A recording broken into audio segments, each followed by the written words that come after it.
When the Beatles weren't topping the American charts in the 60s, Petula Clark was.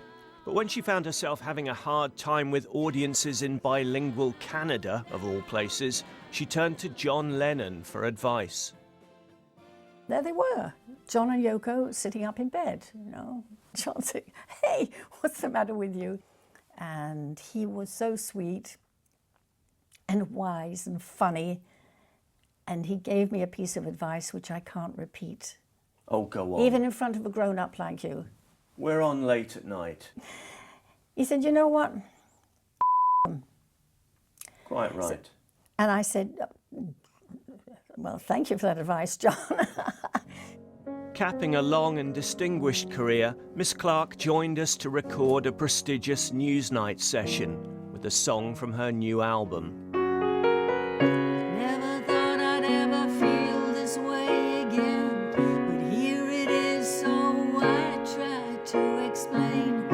When I hear your name, all I want to do is break free, break free. I insist on having an iron and an ironing board in my dressing room because that's my therapy. Before I go on, I iron my clothes. Do you take like the week's wash in and do them, or No, I don't just do the that. blouse you're performing in? No, my musicians did suggest perhaps I did their shirts, but no, it's not that kind of thing. I've heard it all a million times. Like other female stars, Lulu, Cilla Black, Petula Clark had her own TV series in the supposedly less enlightened 60s.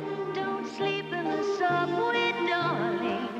Don't stand in the pouring. What does she make of today's younger singers? A lot of them seem to be trying to sound like someone else. And I suppose that's understandable when you're starting out, but, the trick is to find your sound.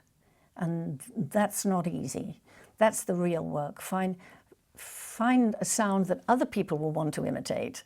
Well, bless my soul, what's wrong? At the height of her fame, Miss Clark found herself in Elvis Presley's dressing room in Vegas, alone apart from the singer Karen Carpenter. I'm all shook up. It was quite obvious that he was impressed at seeing us. Right. And we were with him, because, he was gorgeous. And, let's face it, Karen and I were the top two women singers in the world, so this was kind of exciting. And I said, "Elvis, that was so great. Thank you so much. Great show. Thank you for the drink, blah, blah, blah." And we scuttled out of there. And as I left, I turned around and Elvis was standing at the door going, "But I'll get you one day." But he never did. I will